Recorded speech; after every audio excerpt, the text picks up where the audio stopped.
Hi there, everybody, and welcome back to another episode of Prestige Liquids. My name is Andrew, and it is absolutely fantastic to have you here with me today. If you're a returning subscriber, then thank you for joining me so far. If you're new to the channel, then please consider hitting that bell notification and that subscribe button. Yep, that's the one that we're looking for. Subscribe. That's the little button down there somewhere that lets you know when I'm posting new things or doing live streams and all that kind of thing. So if you have not done that yet, make sure you do it. And again, you can stay up to date with all future content. Now, in today's video, again, I've been doing like this series of having like special guests on and just doing collaborative reviews. And again, that's what we're doing today. I'm about to bring in my guest.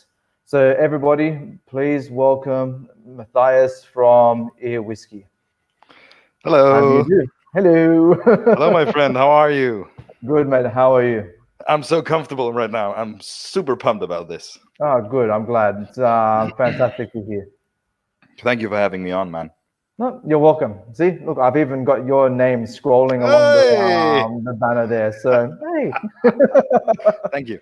I had to make you feel special, you know? Yeah. Now, how are you? How have you been? I've been good. Good? Yeah. Mate, I just have to say before we get started, great job with your channel so far, mate. You've been having some very impressive guests coming on, and just your interview style has been fantastic. It has been really great to see how you're working with these people that are coming on, and the flow and the topics have been absolutely incredible. So fantastic job with that.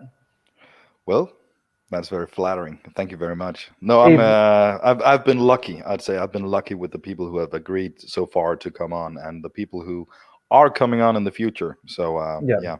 Yeah, you've got again. I remember you've been telling me some of the people that have been that will be coming up. It's good to see that Anthony hasn't been in that list. So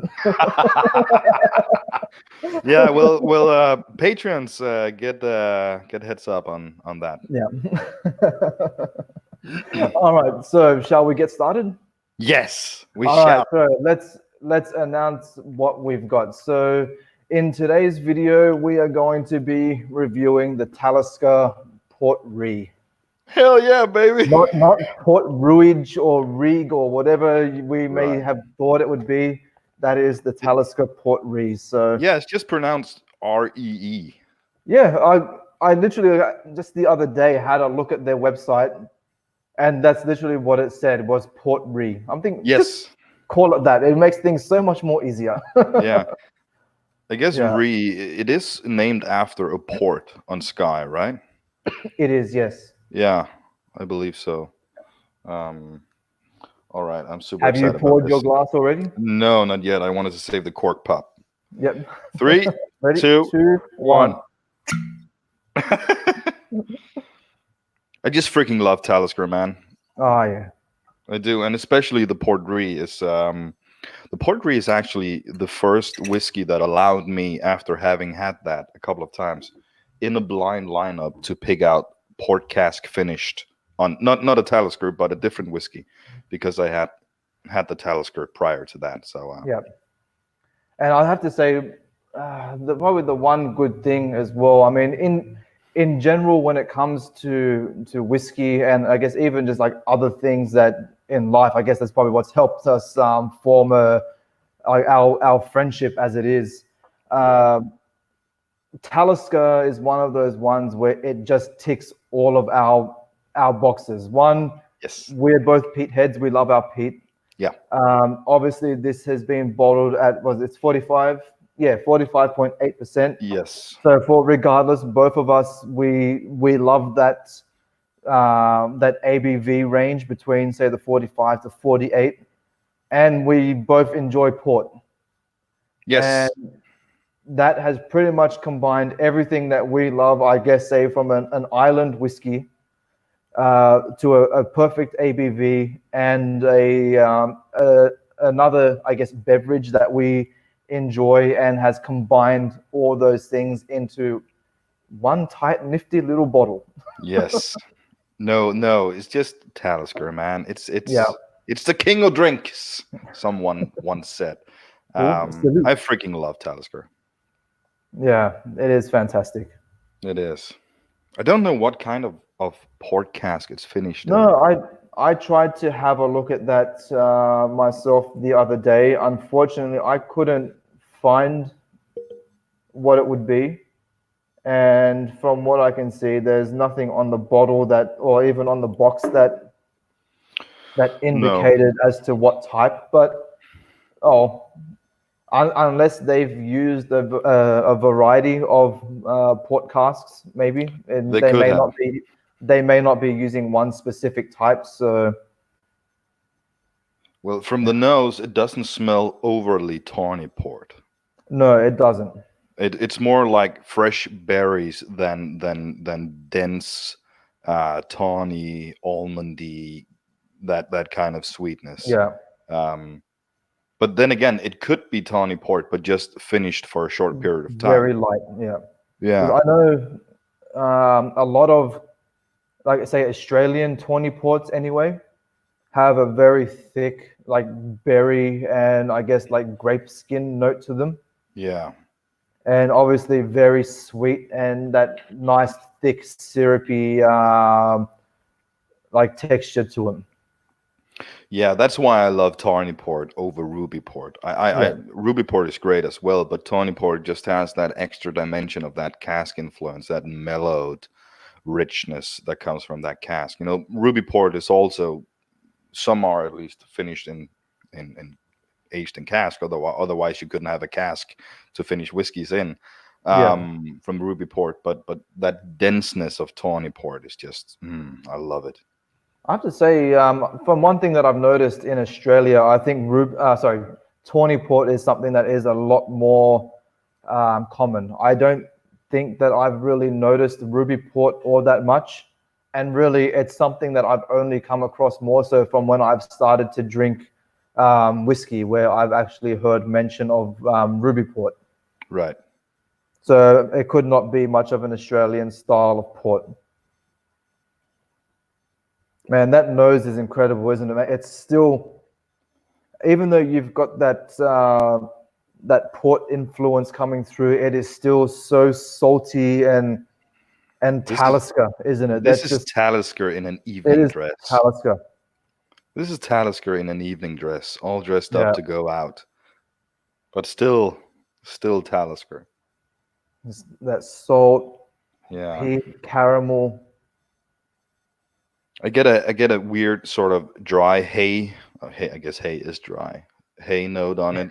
Well, it could dry be hay in the rain. I get a weird. I've gotten that on a lot of peat smoked wine, sherry, or port finished whiskeys lately. That kind of agricultural. I almost associate it with horse barn. That sort of weird hay, a little bit of mustiness, and I don't know, that kind of combination is something. Yeah, I noticed you bring that up a lot. That type of note is that horse stable. It's not very pleasant, isn't it? No, well, that's like when I had recently reviewed the Balvenie 12, all of a sudden I had this like Vegemite note, or I don't know, you may have even heard of Marmite. Yes. And it's, for me, it was just more so that yeasty savory note. And unfortunately, the closest thing that I came to for the wording of it was Vegemite. And I'm thinking, that's not something that you want to hear in a whiskey review. Right. No, it's weird, but that sort of horse barn hay weird note is something that brings me back to my childhood, but also when I had a farm where we had horses. Yeah. So just a very clear thing, but other than that, I get the berry notes, the caramel. I like that it's coastal, but not Isla coastal, or not I should say more so not Lafroig. It's not seaweedy in that way. Yeah, it's more like that salty sea air. Yeah, it's not like seaweed. yeah, it's one of those things where kind of like I guess if you can imagine that you're sitting at the seaside or the beach or something, and Yes. you've got that ocean wind coming towards you, and it is just literally picking up all that salt air just coming off the ocean Yes. and rolling it right over to you. I had that experience today. I was out shopping and I went to a different small town than I usually do. That is like the furthest point west I can get before I hit water. If I keep driving, it is like that town borders up to the beach and to the coast. And when you get there and you get out of your car, that salty sea air is just, the beach is like 500 meters away from you. That salty sea air is just right there. And I always think of Yeah. Talisker when I'm there. All But right, you I get like a can't. bit of orange zest on that as well, or Yeah. like candied orange. Yes, I would say so as well. Oh, shall we see what we get for the palate? Oh, I thought Let's you'd see what never we ask. taste. Cheers, my friend. Cheers.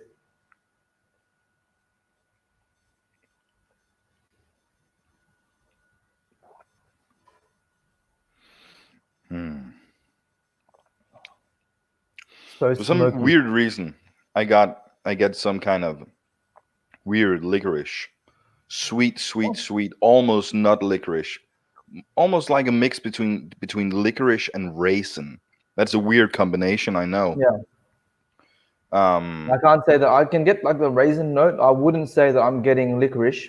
No, I think licorice is sort of just like the initial pop that then Yeah. transitions into my brain was sort of trying to land on what it was. The mouthfeel is incredible, isn't it? It is. And that's what I get with most Taliskers, that 45.8 ABV is just, you have to applaud Diageo for keeping their entire core range at a decent ABV. I know it's Yeah. color and it's probably chill filtered as well, but that ABV, they could just as easily has done like Lagavulin does with their 16 and their distillers edition, keeping it at 43. But no, they keep that 45.8. I just think that Yeah. integrity is really great.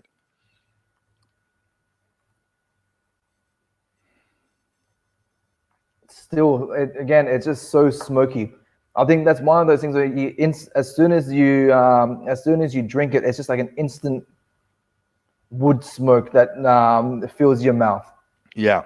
And then that goes away, and then it just instantly dries out, and then you're left with like a salty, that salt iodine, those berries come through very nicely. Yeah. Where the port finish definitely comes out on the back end of the palate. Yeah, where I would agree. On the nose, it's very forward dominant, and then those Talisker notes come through afterwards.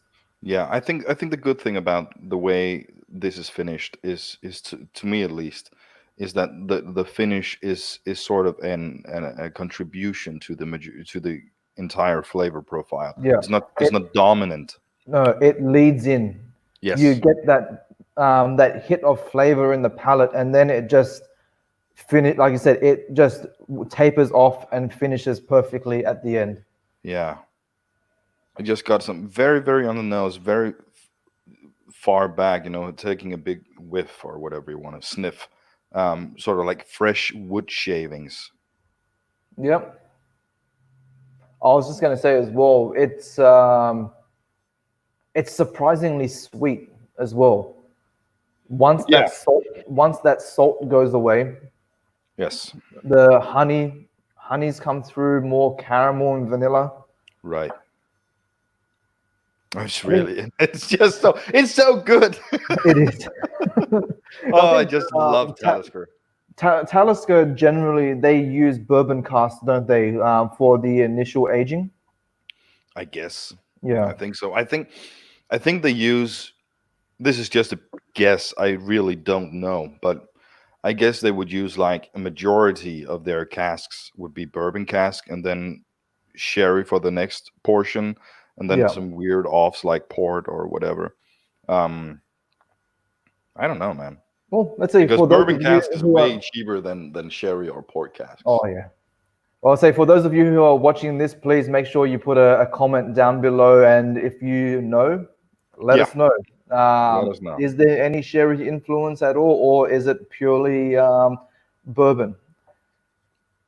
Man, How old is this? Is it just like their standard 10-ish finish it's an before? NAS. Yeah, unfortunately, to say there's no age statement. But I think the one good thing is that I don't know about you, but for me, you're generally not getting like any like youthful notes from it. It's quite, It's well rounded. yeah, it is. It is Yeah. very well rounded. But I'm loving that barrel char that's coming through as well on the Yeah. finish. Should we add a bit of Um, water to it? I haven't yet, but we can.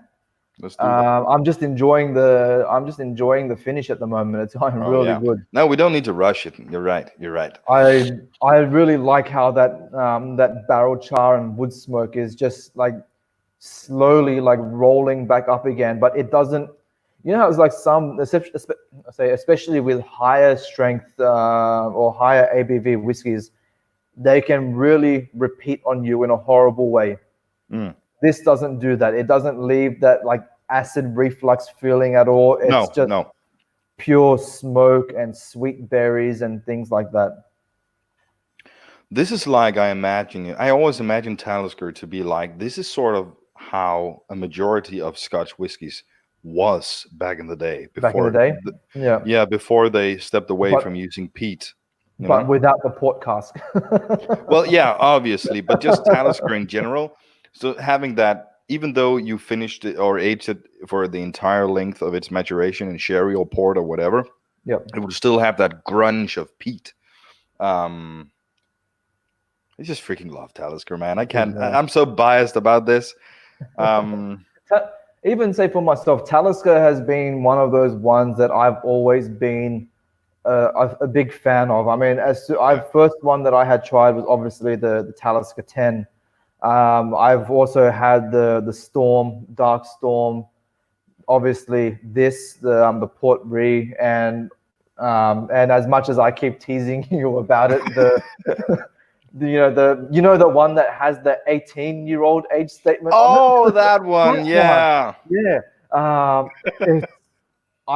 And say like you, I am yet to have a Talisker that I haven't enjoyed. They have all been Yes. absolutely fantastic whiskeys. That's why Talisker, even though Lagavulin 8 is my favorite whiskey, like we talked about prior to this episode, Talisker is my favorite distillery because they never put out a whiskey that I dislike.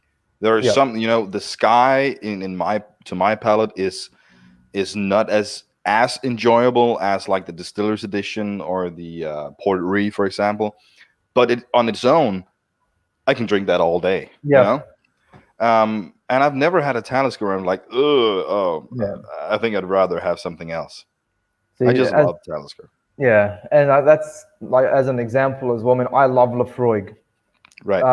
But then there are still Lafroig expressions that I have had that I'm like, oh man, Lafroig, seriously, what are you doing? That does not work. Four Oak. Yeah, I was just about to say, would that be like the yeah. Four Oak? Yeah, that Lafroig abomination. But Right. but like you said, with Talisker, even though you may have one that's not as good as another release, it is still good in its own way. This is just great. I would, if there was one thing that I should, like a constructive criticism thing, if I were in charge of it, that's always easy to say because I'm sitting in a position where I don't have to worry about stock and boards and money coming in. But maybe just a bit more age to it. Yeah. And maybe a bit more port finish. Having a port be a little longer, a little more integrated. It's still well integrated, but a bit more roundness from that port finish could suit this very well and make it even more velvety in the fruity aspect. I think that would be I can see that would be good as well. Just to have a little bit of extra influence and just to, I guess, round off some edges a bit more. Right. Right. I'm going to add some water into mine.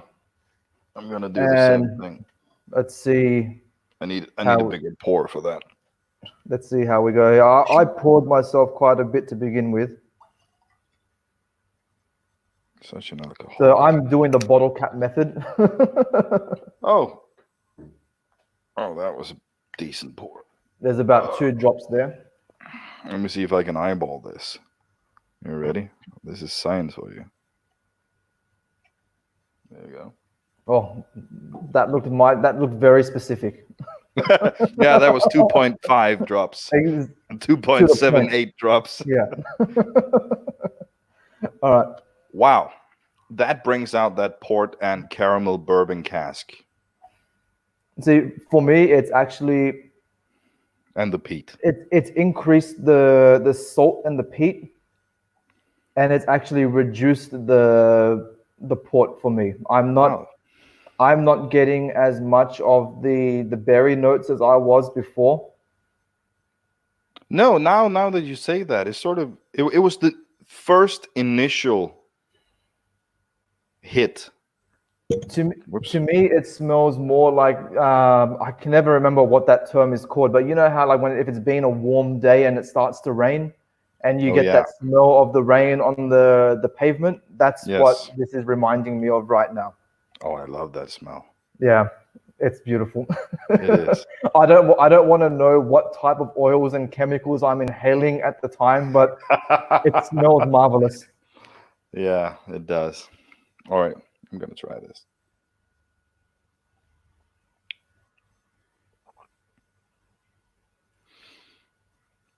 Definitely brought out more of that Talisker peaty brininess. Yeah. To me now, it tastes more of like an unrefined version of the 10-year-old, I think. That's why I feel like it could benefit from having a bit more time in that port cask. Yeah, it's kind of made the port taste dirty in a way. Yeah. Yeah, it's a lot more woody. I've noticed you adding the water. I feel that it's a lot more oak dominant.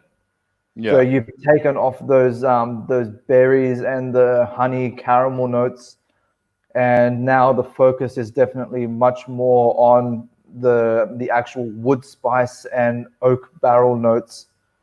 A lot more of the smoke, peat, and iodine coming through rather than the port finish itself. And the mouthfeel to me is almost gone. There's no real lingering mouthfeel. It's not as viscous as before. No. And this is probably one thing that I've always noticed with Talisker when I've added water, when I've added water to my Talisker. Right. Now, as we know, all Talisker, unless it's some kind of special edition, have always been bottled at 45.8. Right. For Talisker, that is their perfect sweet spot for the ABV. Yes, I would say so as well. I find to me, as soon as I add even just say 1 drop of water to it, it wipes everything out. It doesn't have the advantage. It really subdues the flavor, and as you just said there, the flavor does not have the impact as what it had where, in comparison to some other whiskeys, you add water to it and it enhances a lot of things. For me, Talisker, it just waters it down too much. Yeah, maybe. It's been so long since I've had a glass of Talisker. I'm sort of getting into it all over again. Yeah, I hadn't had this for a while myself. I've kind of been like in and out of other things at the moment. And even though this is usually sitting like right next to me and always in my line of sight, I always tend to go for other things. And when we mentioned that we would do this video, I thought I've got to try it again just to see. And I'm thinking, man, I should have been drinking this more often. It is so good. It is so good, and that's the thing I with Talisker, is that sometimes you're in the mood to get challenged and sit there with your glass and dive in and just disappear into that experience. Yeah. Other times you want to sit and just have a damn drink. Yep. I think, in my opinion, I'm always in the mood for Talisker. If I want to sit there and try to just disappear into the glass and stuff like that, I can do that. But also, I can just have a damn glass of whiskey in a straight tumbler. Yep. When And the you know kids you're are going to asleep. enjoy it. Yes. And still it can suit that need of just being a background whiskey as well. It's sort of like it does what you ask it to do in that aspect. Yeah. It's just And great. I have to say, I was very lucky when I bought this. So I had gone out to the liquor store with my partner, and we were looking out at all the different expressions and things that they had out on the shelves. Right. And they had recently gotten in this Glenmorangie set of all these different types of like Glenmorangie whiskeys. They had a port cask, which drew my eye towards it instantly. Right. And a few other age statements, other wine finishes, and all that kind of thing. And then my partner, she saw this sitting just on the shelf, just like to my left. And she goes, "Oh, did you see that?" I go, "What?" She goes, "Oh, look, Talisker, they've got a port cask finish." And I dropped that Glenmorangie and I picked that up. It was like $30 or $40 difference in price. And I'm like, screw it. Here Glenmorangie is quite cheap. It's considering that it is pretty cheap in comparison to some other whiskeys. And I am so glad that I had bought this instead, because a couple of days later, I had gone to some other liquor store and they had the Glenmorangie port cask available to try as samples in store. And it was crap. It was so bad. It was like, it did not taste like drinking whiskey at all. It was like drinking cordial. Oh, really? Wow. Yeah. Well, I never liked Glenmorangie. And some independent bottlings out there, but again, that sort of goes for almost every distillery. Yeah. Independent bottlings of a crap whiskey can oftentimes be better than the official bottlings. That's so disappointing, isn't it? It is, but then again, you said it was like $40 a difference. Yeah. But it is pretty cheap, those Glenmorangie ones, and I have a 12-year-old. I don't remember what it's called, Elgin Heritage or something like that. I really dislike it. Yeah. It's just a background whiskey. They are. To be honest, unfortunately, after having that experience, I am very hesitant now about trying any other Glenmorangie that I come across. So yeah, they are off my radar in that aspect, because maybe it'd be like one of those things that if I'm at a tasting somewhere and they're available to try and I don't have to pay for it, then of course I will try it, because look, you never know. That could have just been one bad experience. I may like the others. You don't know, and you're never going to know until you try it. But guys, if you're ever at your local liquor store and you have the option to choose from Talisker Port Ruighe or Glenmorangie port cask, this is the one that you want. Yes. Even though you don't like Talisker, don't pick Glenmorangie. Even if you don't like port cask finish. Yes, still don't pick Glenmorangie. We'll just have our Star Wars moment. You will drink that Port Ruighe. This is the whiskey you're looking for. Yes, it is the whiskey that I am looking for. It is the whiskey that I found. So in terms of like the core range, don't count the 18. But in terms of like the core range of Taliskers, where would you place this? What is your favorite Talisker? Favorite Talisker? Look, I have to. Is it mood based? I love the 10. Right. I think the 10-year-old is a perfect. It is a perfect expression as it is, especially since I do love those typical peaty coastal notes. Right. So I guess if I was to go like in order of what I've tried so far, I would put, excluding the 18-year-old, since you've taken that out of my options. I would go, if I was to pick three, I Right. would go the 10, the Ruighe, and Dark Storm, In that order. in that order. Yeah. Right. Yeah. I would probably go.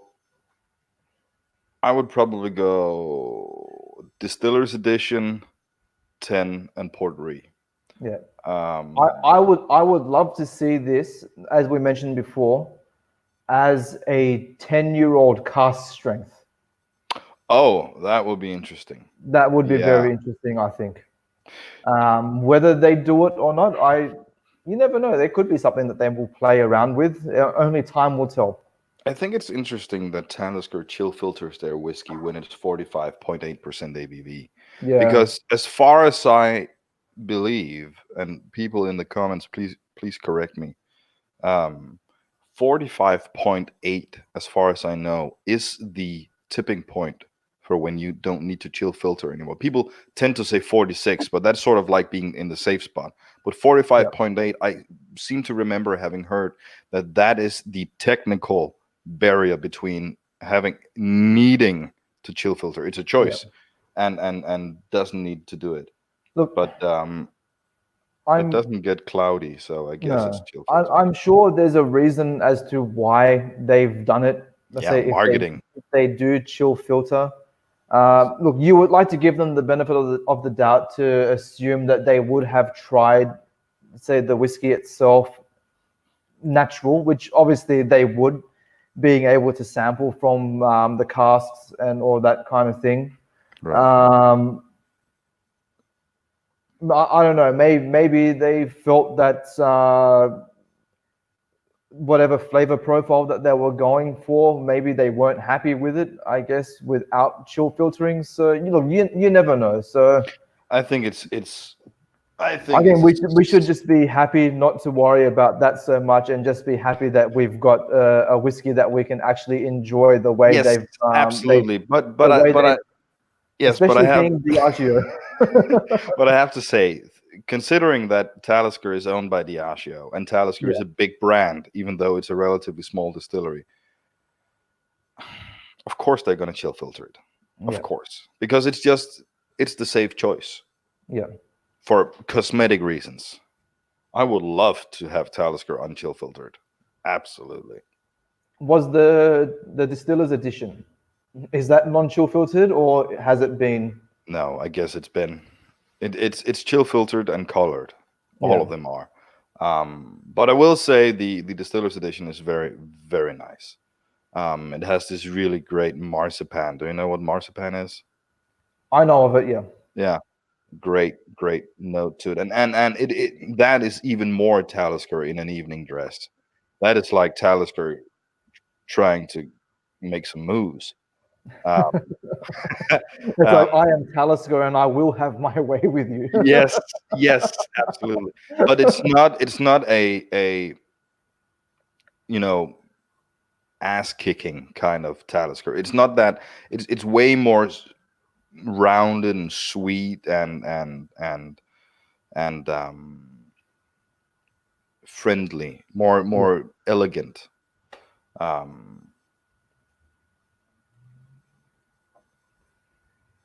Well, mate, I don't know about you, but I think at the moment, I think we've pretty much come to, I guess, the end of the tasting.